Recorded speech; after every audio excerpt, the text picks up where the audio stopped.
Yo les amis, j'espère que vous allez tous très bien, le mieux possible. Je suis content de vous retrouver pour ce nouvel épisode de Rejour. J'aurais préféré que ce soit dans un contexte différent évidemment, j'aurais préféré que ce soit pas pour évoquer la défaite, l'élimination de l'équipe de France en huitième de finale de l'Euro contre la Suisse, 3-3 après prolongation, sortie au tir au but, mais c'est la réalité, c'est la raison pour laquelle on est réunis aujourd'hui, et donc je vais essayer malgré tout d'être le plus pertinent possible sur 15-20 minutes. Franchement, je vous le dis tout de suite, ça va être difficile de garantir un niveau 10 sur 10 sur cette durée. Je vais vous demander une chose, c'est un petit peu d'indulgence. Le moment, il est physiquement difficile, émotionnellement difficile. Voilà, on va essayer de faire de notre mieux possible, et on est parti pour cette analyse. La première chose sur laquelle on peut rebondir, je pense que le point de départ de cette vidéo, ça doit nécessairement être l'émotion. C'est la chose qui m'habite aujourd'hui à 2h30, moment de l'enregistrement. L'émotion est encore très forte. Il y a évidemment la déception qui est immense. Alors à la fois le cœur brisé de ne pas voir son pays aller plus loin sur cet Euro, de ne pas voir son équipe poursuivre sa route, c'est assez classique. Mais je pense qu'il y a aussi une forme de tristesse un peu moins subjective, elle l'est tout de même, mais un poil moins.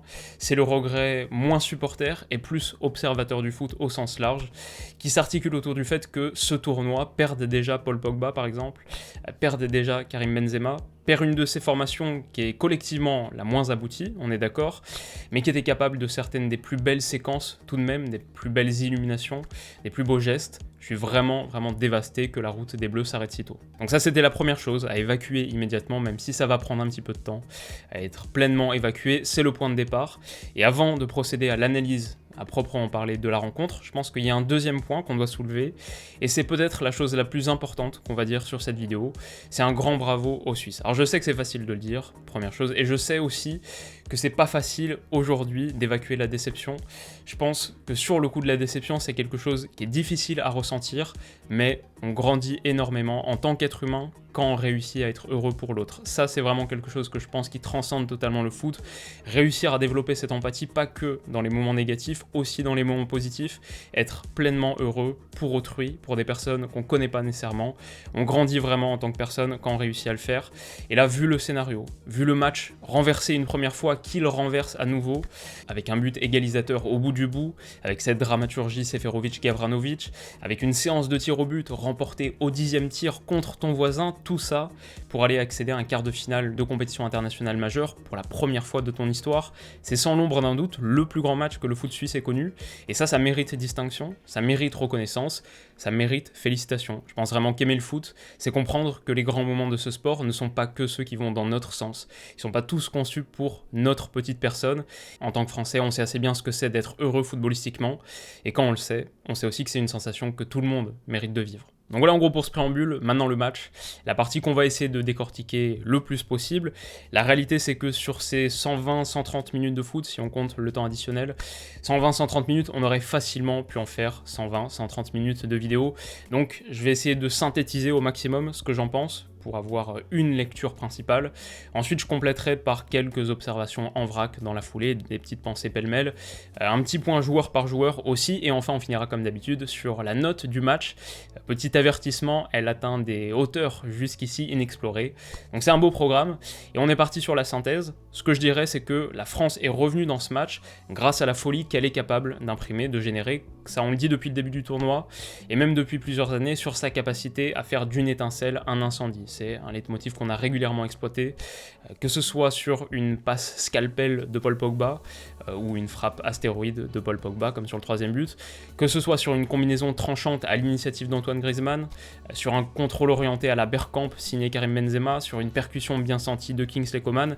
En fait, il faut tellement rien pour que cette France transforme un match, qu'elle peut rater sa première mi-temps dans les grandes largeurs, elle peut jouer sans latéraux, elle peut être collectivement pauvre, et tout de même rendre un match fou, tout de même rendre la partie très difficile pour l'adversaire, et mettre en péril un adversaire dont la production était peut-être collectivement plus aboutie, et mener 3-1 à 10 minutes du terme. La France est capable de tout ça. Le problème, c'est que si toutes ces choses font partie de son ADN, si les matchs de la France sont fous depuis bien longtemps maintenant, la réussite de cette approche, elle repose sur la solidité que cette équipe de France est théoriquement capable d'incarner. Elle repose sur le fait que derrière, les trous sont bouchés, les espaces sont couverts, les interventions sont précises, comme ce qu'on a vu un petit peu contre l'Allemagne par exemple.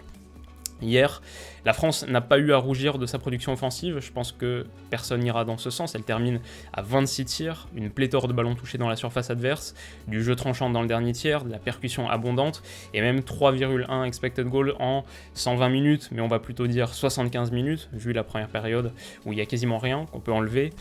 Mais le problème, on y arrive, c'est que t'as rien contrôlé dans l'autre sens. On va pas faire de micro-tactique parce que sinon la vidéo, comme on l'a dit, elle va durer 2 heures. Mais combien de joueurs suisses trouvés entre les lignes? Combien d'intervalles XXL laissés entre tes défenseurs, a fortiori entre ta charnière et tes latéraux, à gauche comme à droite? Combien de blocs français absolument coupés en deux? Et combien de duels aériens perdus? De centres suisses qui ont trouvé preneur. Le résultat, c'est que l'équipe en face, elle aussi termine avec une forte production, elle termine avec 2,3 XG, c'est énorme, et il y a plein de phases dangereuses qui sont même pas comptées dans ces XG, parce que toutes n'ont pas donné lieu à un tir, donc rendre le match fou, sans être capable d'un minimum de contrôle, quand tu es en danger sur chaque incursion adverse, ça peut difficilement marcher, et la Suisse en a profité déjà en réussissant à réduire la souffrance qui leur était promise dans l'entrejeu, je pense au match de Xhaka par exemple, ensuite en mettant ses meilleures cartouches dans les meilleures dispositions, Mbolo dans la profondeur en 1 contre 1, Seferovic à la réception des centres, voilà, ça c'est des choses qui sont pas permises si tu veux avoir un minimum de contrôle sur la production adverse. Et autant je pense qu'il faut reconnaître tout ce que la Suisse a fait de bien, sur ce match de colosse qui sortent, il y a les renversements de jeu intelligents, il y a du courage, de l'audace en possession, les efforts titanesques de l'entrejeu, il y a une myriade de choses et d'éléments qu'on pourrait citer, mais autant je pense qu'il faut aussi voir qu'avec un match aussi inconstant de ta charnière, aussi déséquilibré, et un match aussi inconstant de l'ensemble de ton équipe sur ces phases sans ballon, je pense qu'on peut dire ça aussi, bah c'est dur d'avoir des certitudes. Donc voilà, pour moi ça explique surtout le second tournant, tout ça, ça explique surtout le second tournant, celui qui permet à la Suisse de revenir de 3-1 à 3-3, cette deuxième partie de seconde période. La première mi-temps, je vais pas revenir extensivement sur le choix du système et du personnel, tout le monde a vu que c'était pas le bon choix, mais c'est pas non plus là que tu perds véritablement la rencontre pour Deschamps, c'est surtout sur ce dernier quart d'heure. Donc après la prolongation, c'est une question d'énergie, je pense. J'ai trouvé la France un petit peu au-dessus de la Suisse dans ce compartiment du jeu. La Suisse qui a vraiment commencé à racler le fond du réservoir autour de la 100e minute, mais pas assez de jus non plus, pas une différence de jus et d'état de forme physique non plus pour imprimer une différence très significative. Ça pour moi c'est ce qui explique en gros, c'est la synthèse la plus synthétique de la rencontre, c'est ce qu'on peut dire, c'est ce qui a manqué à l'équipe de France pour véritablement remporter ce match, un petit peu plus de contrôle et des phases sans ballon très difficiles où tu as laissé la Suisse tirer profit de ses meilleures armes. Donc c'est ce que je dirais en gros. Sur les observations qu'on peut ajouter pêle-mêle, elles sont nombreuses. Une en particulier, c'est que la France sort de ce tournoi sans avoir perdu un seul match, une défaite au tir au but, stricto sensu c'est pas une défaite, c'est un match nul, mais elle n'en a aussi gagné qu'un seul, le premier, qui était presque le point haut, le point culminant de ce tournoi pour elle, ça c'est une énorme déception. Le Portugal éliminé il y a quelques jours, je pense que pour beaucoup de nations c'était un vrai motif de satisfaction, il y avait la sensation qu'une épine formidable du pied leur était retirée, le Cador le tenant du titre, mais là avec cette sortie en plus de la France, qu'est-ce que l'Italie, qu'est-ce que l'Espagne, la Belgique, les autres ont dû penser de ce match. Si on veut continuer à être dans une optique un peu macro, on peut souligner de mon point de vue à quel point cet Euro est extraordinaire, monstrueux, on a match d'anthologie sur match d'anthologie, pour moi la meilleure compétition internationale depuis au moins la Coupe du Monde 2014, vous me direz ce que vous en pensez. Mais voilà, ça c'est pour les points supplémentaires. Pour revenir point par point, joueur par joueur, première chose à dire, c'est que je suis vraiment extrêmement déçu pour Hugo Lloris. Il y a cet arrêt sur penalty qui est un tournant narratif extraordinaire, qui propulse le match dans une phase folle, pour ensuite prendre 5 tirs au but sans en arrêter un seul. En plus, les deux, le deuxième et le troisième notamment, qui sont assez... où il part avant, où le tireur vraiment se joue de Lloris, c'est assez difficile. Donc ça c'est une déception. Une autre, c'est le match catastrophique de l'Anglais, bien sûr, on va pas s'éterniser dessus. Pavard aussi en grande difficulté, Varane et Kimpembe inconstants, des bons moments, mais pas la garantie suffisante que tu dois apporter sur ce type de match dans ces zones. Une déception. Cet Euro, c'est la confirmation aussi, je pense, pour l'équipe de France et même en général, de l'importance d'avoir des latéraux de haut niveau. C'est une des tendances du foot moderne que la France a peut-être moyennement cernée, c'est une des zones d'ombre de sa formation, on peut le dire. C'est le casse-tête tactique qui était au cœur de ce début d'histoire pour l'équipe de France, surtout depuis la blessure de Lucas Hernandez, depuis les moments de moins bien de Benjamin Pavard, et c'est une histoire tactique qui lui aura coûté très cher. Donc ça, je voulais le souligner. Pour parler de N'Golo Kanté, il fait pas son meilleur match, une débauche d'énergie folle tout de même dans un océan d'espace, il n'a pas été aidé de ce point de vue-là. L'entrejeu, ça a été une zone très difficile à couvrir pour l'équipe de France sur cette partie, et le duo ne s'en est pas si mal sorti que ça pourtant. Donc c'est plutôt une faillite collective, je dirais, et pendant 120 minutes, comme on l'a dit, débauche d'énergie fantastique pour Kanté. Maintenant, il y a quelques mouvements qui coûtent cher, quelques moments sous-optimaux, pas vraiment à la hauteur de sa qualité. Pour Pogba, c'est peut-être ce qui me déprime le plus, honnêtement, j'ai un peu du mal à en parler. Il était sur un niveau tellement stratosphérique sur ce tournoi, je sais pas si on le verra encore tutoyer ses hauteurs, et ça me chagrine énormément. En plus, c'est sa perte de balle. Au bout de son match extraordinaire, c'est sa perte de balle qui donne le 3 partout. Voilà, je l'aime tellement et ça me brise vraiment le cœur d'en parler. Très triste pour Pogba, très triste pour Karim Benzema aussi. 4 buts sur 7 euros, je pense qu'il prouve à quel point le choix de Didier Deschamps était le bon. Un geste hors de ce monde sur l'égalisation, vraiment ce contrôle orienté, c'est dommage qu'on va pas pouvoir davantage en parler. Il est extraordinaire, plutôt tranchant sur cette partie, monté en puissance au fur et à mesure de la compétition. Il y a le moment de l'accolade avec Olivier Giroud sur son entrée qui était aussi très fort. Voilà, c'est dommage qu'on puisse pas voir davantage de choses et davantage de Karim Benzema. Son leadership, quand il harangue l'équipe au bord de la pelouse après sa sortie, très difficile. On doit dire forcément quelque chose sur Kylian Mbappé. Trop de déchets dans le dernier tiers, bien sûr. La finition en peine. Le penalty décisif raté. C'est dur pour lui. Maintenant, je pense que c'est une erreur d'en faire le cœur de l'échec des Bleus en 2021. C'est une lecture qui, de mon point de vue, me semble pas vraiment à la hauteur de la réalité, qui traduit pas exactement ce qu'on a vu sur le terrain.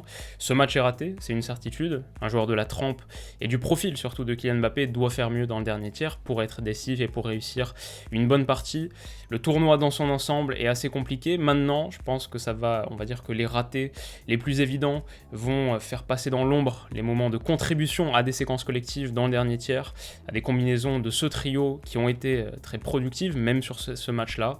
Voilà, je pense que le mettre au cœur des problèmes de l'équipe de France, ressortir Kylian Mbappé comme le problème de cette équipe de France, c'est plutôt le signe qu'on s'est fait aspirer le cerveau par des émissions de débat qui méritent pas vraiment qu'on en discute davantage. Donc voilà, c'est un petit peu ce que j'avais à dire sur ce match. Pour la note, pour finir, j'ai mis 19 sur 20. Bien au-delà de l'Euro, bien au-delà de l'équipe de France, j'y vois le vrai match de la saison, le match de 2021. Vu la hauteur de l'estrade, ça c'est important quand même, tous les matchs ne se valent pas sur leur importance scénaristique, et là on est sur un 8e de finale de l'Euro. Vu le scénario de la rencontre, rocambolesque, vu la dimension historique, je mets pas 20 parce que c'est les 8e et c'est pas les quarts, la demi, la finale, mais c'est un match qui va rester pour toujours. On aura vécu un vrai moment historique, c'est juste dommage, qui tourne pas dans notre sens. Donc voilà, parlez-moi de votre ressenti à vous, dites-moi dans les commentaires ce qui vous a interpellé. Cette vidéo, elle est par nature incomplète, c'est certain. La réalité, c'est que ce match, on peut en discuter pendant 2, 4, 8 heures, et encore trouver de nouveaux axes, encore trouver de nouveaux points de discussion. Et à la fois, j'ai dû faire un tri par souci de synthèse, ça c'est évident. Je pense que si on avait parlé de tout ce qui figure dans mon brouillon, on en a pour 2 heures. Il y a plein de choses qui vont rester dans ces notes-là. Mais je suis convaincu qu'il y a aussi d'autres choses auxquelles j'ai pas pensé, que j'ai pas vu, que ma lecture du match a raté, ça c'est sûr aussi. Donc faites-moi en part et prolongeons un petit peu la discussion en commentaire, peut-être pour évacuer la douleur et pour souhaiter aussi bonne chance, bon courage aux Suisses. Félicitations pour leur exploit. Voilà, on s'arrête là pour aujourd'hui. Pour le match de l'Espagne, bien sûr, c'est un crime de ne pas en parler, mais on va en parler. J'ai hésité, je me suis dit que le mentionner en 2-3 minutes en fin de vidéo, ça aurait été trop triste. Du coup, on exploitera toute la matière, toutes mes notes pour cette rencontre, soit dans la prochaine vidéo, soit dans l'analyse demain 7h d'Angleterre-Allemagne et de Suède-Ukraine, soit pour mes pronos d'écart, c'est possible, on verra comment on procède. Ce 28 juin 2021, footballistiquement, il est à marquer d'une pierre blanche absolue, et il est le symbole de la montée en puissance de cet euro qui continue de nous régaler, qu'on va continuer à vivre sur la chaîne. C'est un moment de déception énorme, il n'y a pas grand chose de plus à dire, mais bien sûr, on sera toujours là pour parler de tous les matchs de l'Euro qui restent. Comme d'habitude, à 7h du matin, l'Eurojour continue, 7h du matin, tous les jours sur YouTube, pour discuter de tout ce qui s'est passé sur cet Euro. On sera toujours là, donc amis suisses, amis belges aussi, référence au match d'hier, je vous souhaite le meilleur. Prenez la relève, le flambeau, et faites-nous vibrer. Je suis sûr qu'on va vivre encore des moments extraordinaires sur cet Euro qui n'a pas fini de nous surprendre, et on les vivra ensemble, ça me fait très plaisir. J'espère que la vidéo vous a plu malgré tout. Si c'est le cas, et ça m'aide beaucoup, n'hésitez pas à mettre un petit pouce bleu. Si vous voulez pas rater la suite des événements sur 7 € sur la saison qui vient, pour toujours, pour le plus longtemps possible j'espère, vous pouvez vous abonner à la chaîne, ça m'encourage énormément. Vous êtes de plus en plus nombreux à le faire, et vraiment c'est un plaisir de voir ça chaque matin au réveil. Donc merci pour votre soutien, et on se retrouve très très vite pour la prochaine, on s'arrête pas, prenez soin de vous, passez une bonne journée, et bon match ce soir, on se dit à très vite, bisous.